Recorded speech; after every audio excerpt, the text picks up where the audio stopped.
Therefore, what is interesting when we have to consider the Second Punic War, it has the premises there are these. In this sense, Rome wanted to develop a specific type of empire, but at the same time, we know that if Rome had a specific type of importance in the center of Italy, at the same time in the east were important kingdoms, in this sense, the Hellenistic kingdoms, the type of kingdoms that, in this sense, were part of the ex-empire of Alexander the Great. In this sense, the Second Punic War, in any case, saw a specific type of connection between this type of kingdoms, in particular, one of these kingdoms, the King of Macedon, and at the same time the Carthaginians. In fact, we know that the Roman Empire, or better, the Rome that wanted to become an empire, developed a specific type of connections with other populations in Italy, and in particular after the First Punic War, after the victory of the First Punic War of Rome. In fact, Rome, we know, did an important victory in the First Punic War, controlling, in this sense, the Mediterranean Sea. We know that, for example, in the east there were the Syria kingdom, the Macedonian kingdom, but also the Egyptian kingdom. In this case, this type of kingdom were part of the ex-empire of Alexander the Great. The Macedonians, in the Second Punic War, decided to support the Carthaginians. In particular, we know that the Carthaginians developed a specific type of attack against the city of Sagunto in the Iberian Peninsula. And in this sense, we know that, according to Rome, the Carthaginians didn't not respect the traces that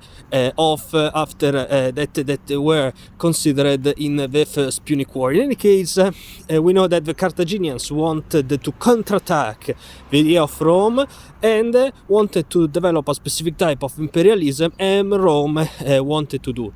In any case, we know that in this sense, Hannibal, the main Carthaginian, that it was really important in this Second Punic War, it was considered as that Carthaginian that had to control the army, and in particular, according to the Carthaginians, Hannibal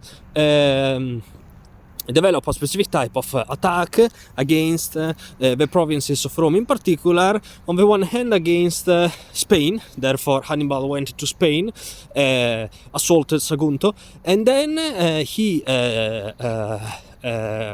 passed the Pyrenees, and then he passed also the Alps, arriving into the Italian peninsula. And there was the important battle, the Battle of Cannae, in 216 BC. We know that in any case Rome it was defeated in this battle. In particular, there were the two consuls that took part in this battle and commanded the army in this battle. But at the same time, we know that one day one consul commanded, the other day the other consul commanded.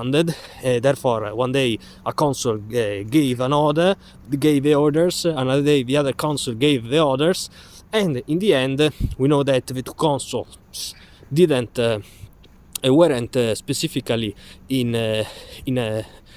accord between them, didn't develop a specific type of continuum, a specific type of connection between their strategy, and in the end Rome it was defeated by the Carthaginians that, in this sense, in the Battle of Cannae, it was in relation with his main general Hannibal. In any case, in this sense, where after this battle, after the Battle of Cannae, we know that Rome had to, in any case, consider an important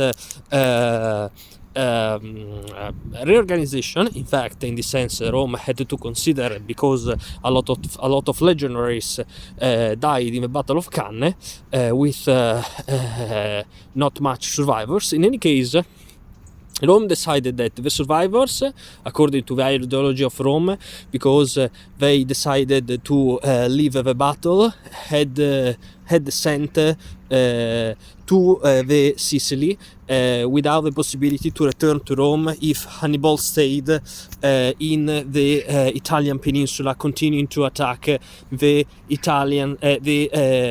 cities in the Italian peninsula. But at the same time, with this type of reorganization after the Battle of Cannae, according to Rome, it was in this sense to develop a specific type of record of the old legionaries that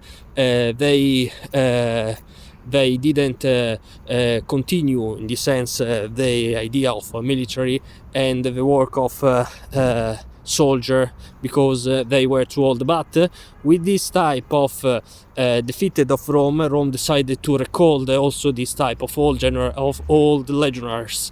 But at the same time, he called also the potential and actually the soldiers, or called that asked that the boys that had 17 years old, and also that boys that were part of the inferiority classes took part of this type of campaigns against the barbarians as the Carthaginians.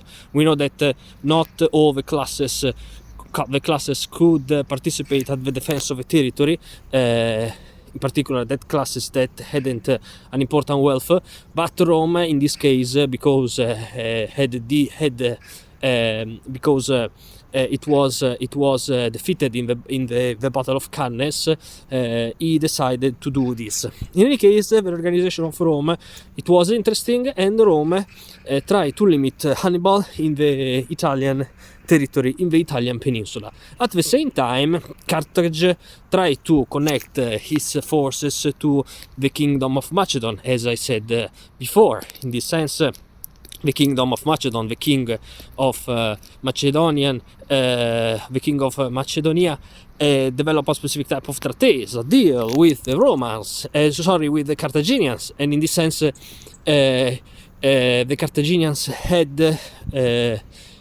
to support him in particular because we know that I repeat this, the Romans had the control of the Mediterranean Sea, but at the same time we know also that according to the Carthaginians, and because the Carthaginians, or in particular Hannibal, could have a specific type of support in the Italian peninsula against the cities of Italy, it was important in this type of movements of the Carthaginians to support Hannibal according to the Carthaginians. Therefore, control the cities, the cities of the South Italy, for example Taranto in the South Italy, and this happened in this sense. In fact, the Carthaginians tried to conquer Taranto to give a specific type of positions to Hannibal, but at the same time to support the potential movements and supports of the Macedonians that could support the Carthaginians arriving to help the Carthaginians in South Italy. In any case, we know that Rome tried to counterattack at the same time the Carthaginians fought in Capua against the citizens of Capua, because Capua decided to support the Carthaginians. Therefore, if the Carthaginians tried to conquer Taranto and fought against the cities of Taranto, the Romans tried to fight and fought against the city of Capua.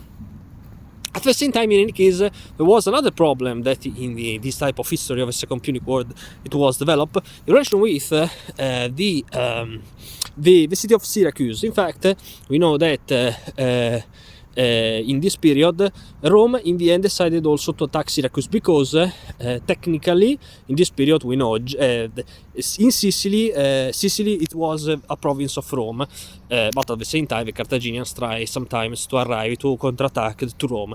But Syracuse, it was an autonomous city, an independent city in Sicily that Rome decided to give this independence to these city. But and we know Jeron II, that it had 19 years old, developed a specific type of politics in relation with politics pro-Roman. Therefore, Rome, it was in ally. Jeron II and Syracuse, it was an ally of Rome, and there were important relationships between Rome and Syracuse. But at the same time, after the death of Jeron II, because Jeron, the son of Jeron II died, the new tyrant, because Jeron II it was a tyrant, an illuminate tyrant, but in any case a tyrant, and we know for the ancients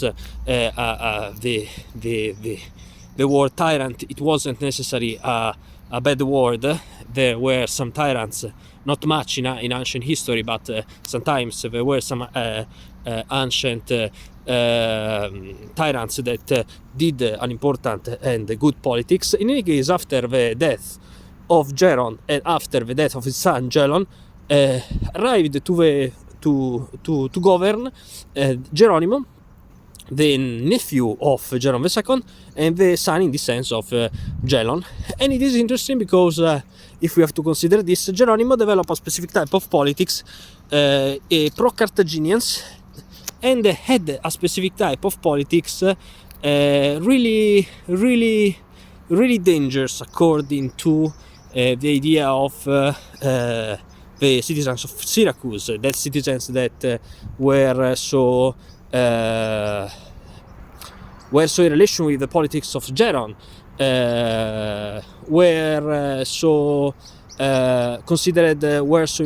considered so important the politics of Jeron.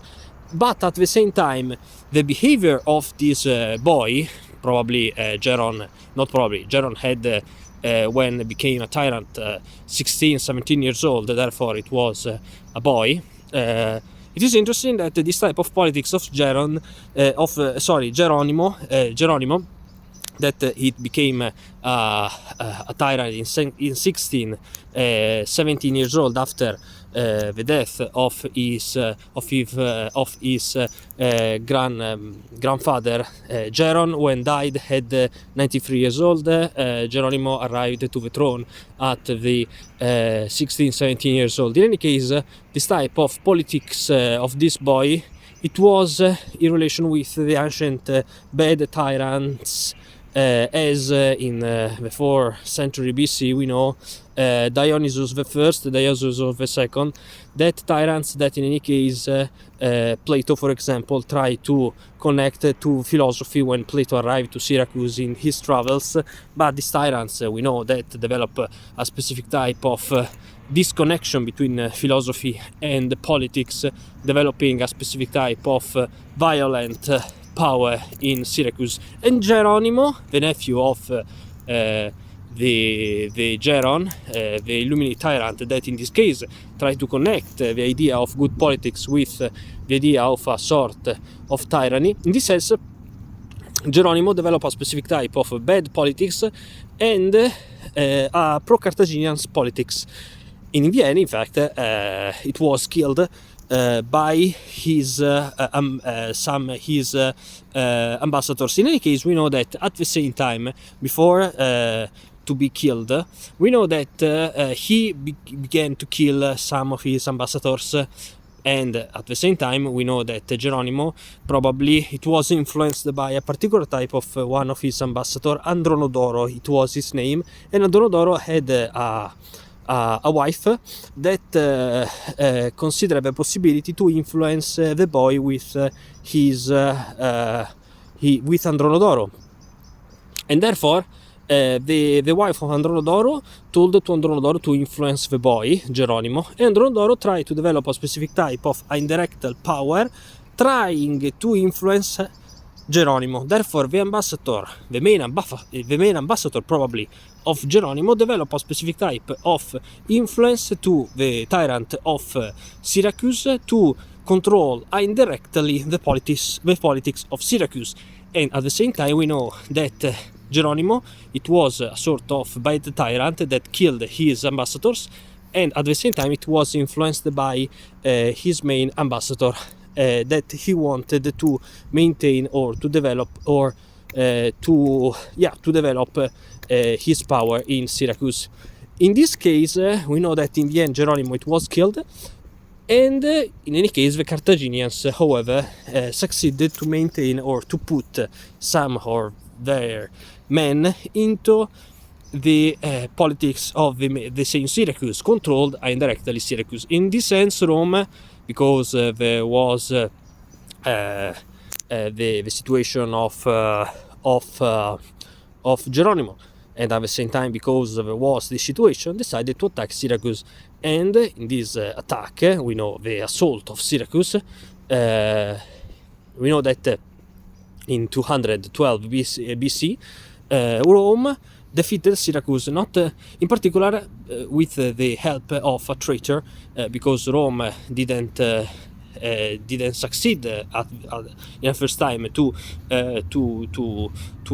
conquer Syracuse in his assault, but at the same time with the helping of a traitor, succeeded to conquer Syracuse. We know also that Syracuse developed a specific type of good defenses because the defenses of Archimedes and the machines that defend the war machines that defended really well the city of Syracuse. In this sense, we know that in the end, in any case, Rome arriving into the city and tried to, or better, took the wealth of Syracuse, maintain his citizens in any case free, and in any case the wealth of Syracuse went to Rome, according to the main consul of Rome of that moment, and according to the general that controlled and conquered Syracuse, Claudio Marcello. In any case, we know that now Rome had expanded his force also in Sicily. Now Rome tried to develop also a specific type of counterattack. In fact, after this main event and main victory, Rome went to Spain with a boy that it was important in the Roman legionaries, also in the Battle of Cannae, but it wasn't a general. In any case, Rome decided to send this boy to Spain.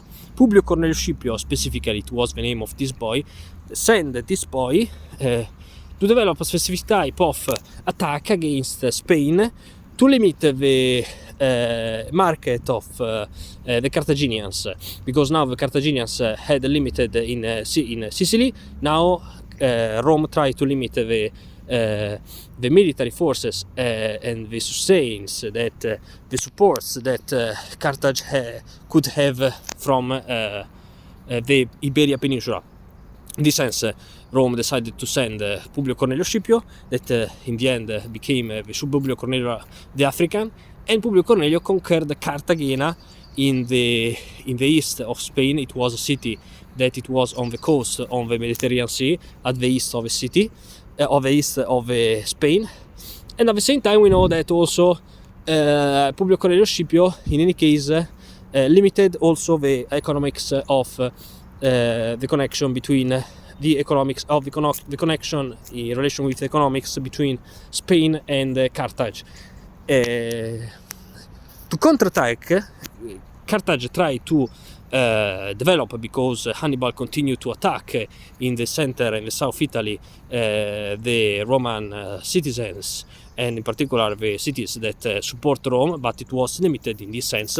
And in any case, Carthage didn't consider specifically a potential situation as a possibility to support, in this sense, technically in the end Hannibal. In this sense, couldn't consider to attend a lot of time. Therefore,